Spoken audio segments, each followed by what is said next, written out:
Oh, oh man. Hi, folks. So it's Sunday. It's my day off. Stayed up pretty late last night. I only had a little bit of Jim Beam. I didn't get too messed up. And then I drank a Hydrolyte. So I woke up. I wasn't hungover, but I stayed up pretty late.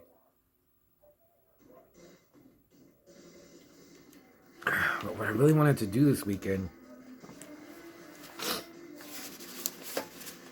Jesus Christ. Was finished. What's it called? Crypts of Eternity Fanzine. That I've had since... I guess early 2021. I don't know. I had it a long time. And I read a lot of it. And then I just put it down. I was like, this is... I mean, look at this. Look at the text. Look how much text is on these pages. And after reading the Metal Horde and Post-Human, I was like kind of beaten up. And by reading these... Anyway, so I took all day today. From like 12 this afternoon till 8 o'clock tonight. I mean, I stopped. I didn't read it nonstop. Like, I would start to doze off or I need to do something else. But then around 6 o'clock, I had gotten... I don't know how far I got, but I got to a point where I was like, I can finish it. I can finish it. And I did. And when I was done and I was laying in bed and I got up and I was like... I felt like woozy. I was like, man, this took a lot out of me to read this. But I wanted to finish it. I was like, I can't go to work. I can't start the new week and not have this done.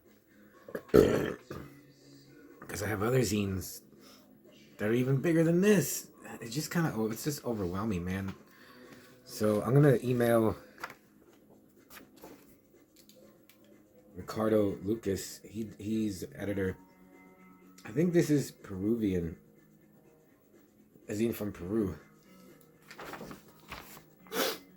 And tell him if he wants to see the review. But, you know, I'm not knocking him, but Jesus Christ, this is just too much. And, I mean, I guess you could read it bit by bit, but I took too long and I just got to finish it. I mean, I have it. It can't just sit there. I mean, actually, look at how much work. I don't know how long it took him to do this. This is so much work. And it looks good. It has it's not stapled. I don't know which is better. But it's solidly put together. I think maybe I found like 2 writing errors in it. Maybe.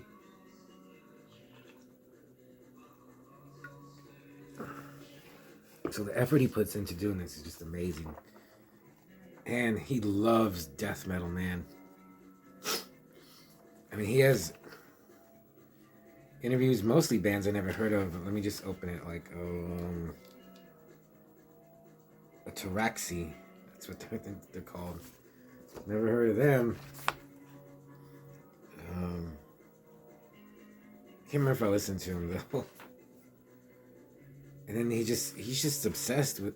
Also, he seems to be really obsessed with, like, regional areas. Because he has a whole thing about... Well, he has a page about Denmark death metal. He's really into the Finnish death metal, which I can't think of any bands off the top of my head. I think Amorphis is Finnish. He's got great ads. He interviews like a guy who's in a band but does a studio, who runs a studio.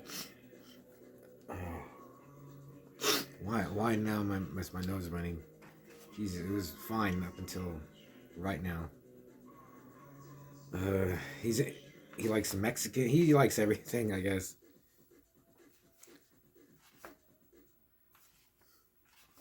But he really likes like the heavy, doomier side of death. He uses the word like cavernous sounding, and I like that too. Just as I was reading it right now, I'm just not into that right now. Oh my God.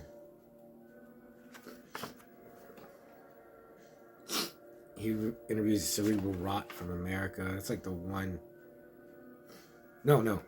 He interviews Oath of Cruelty from Texas. And he has a article about Julio Viterbo,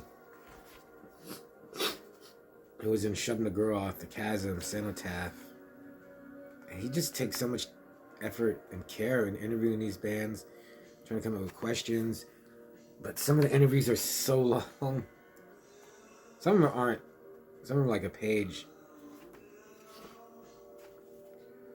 But some of the bands, like, they really take time to answer his questions. But after all, I was like, this is kind of boring. And it's weird how much thought they put into the answers they give for his questions. They really go in depth about, oh my God, about where their music comes from, what death means to them, what death metal means, and the meaning of death. So it's really in-depth stuff.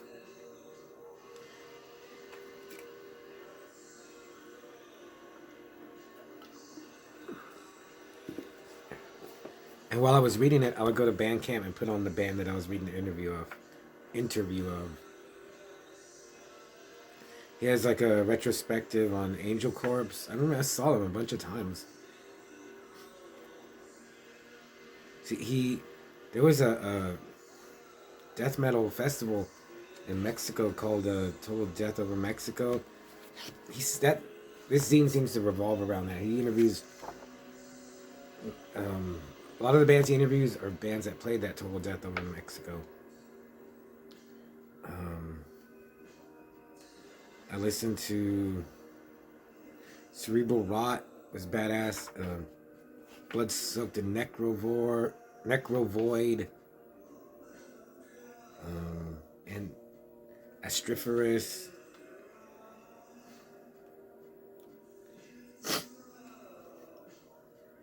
So if you like that, like Incantation, who else? I can't think. Like Coffins, because I do like Tomb Mold. He interviews a band Spectral Voice, but the guy is also in Blood Incantation. And I got a Blood Incantation CD from the library, and it was pretty good. I get so much stuff from the library that I didn't really give it a good. Oh, another band, the Italian Thulsa Doom. I listened to them; they were really good. I've listened to Oath of Cruelty before; they're good. So if you like that, if you like this kind of death metal,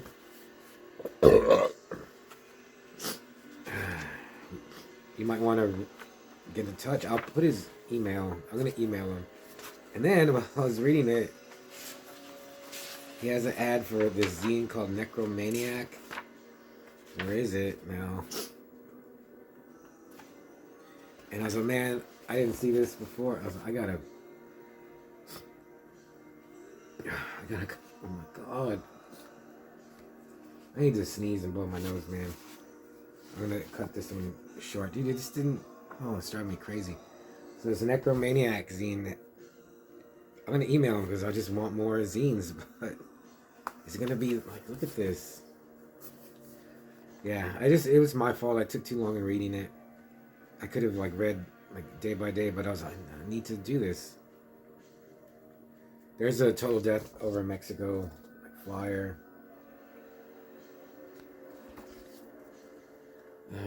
I can't. I think we traded, and I felt so bad because my zine is half size. It's like 5 or 6 pages, you know. And I think he's the one that said, like, I even said that, like, you know, sorry, my zine is so small. And he said, it doesn't matter. He's like, you put out. He said the same thing I'm saying, that he's like, you created it, you put effort into it, and he doesn't care. I don't care about that. So Ricardo Lucas, he's a good dude. I don't know if he's done a new issue. I gotta email him. You can email him. I finally finished it. So now I gotta delve into Regressus Diaboli zine. And look, I got Shub-Niggurath right there. Oh yeah, that Viterbo dude was in Shub-Niggurath. And this is even bigger than There's 85 pages. Oh my god. Maybe I'll do an issue of Not As Bloody Tapes. It's like 50 pages. So we'll see how this goes. But maybe I'm getting into the rhythm now of reading so much, which is good. Maybe I could start reading books faster. But these zines are just, oh man, I don't know if I'm gonna start it tonight. I'll maybe write some letters. But this is getting sent to someone. If you want it, first one to comment or email me, and I'll send it to you. God. But yeah, Crypts of Eternity, and then the cover. I don't know how that's printed. It's just beautiful zine. Off the top of my head, this is one of the best zines. Like, not only the content is great, but just one of the best looking zines. It's not just totally like a professionally done magazine that you can find at the newsstands. But this is, in a way, this is even better because, I don't know, okay. Crypts of Eternity, email, what's his name? Ricardo, email Ricardo, and I'm going to send him a link, see what he says, and I'll see ya.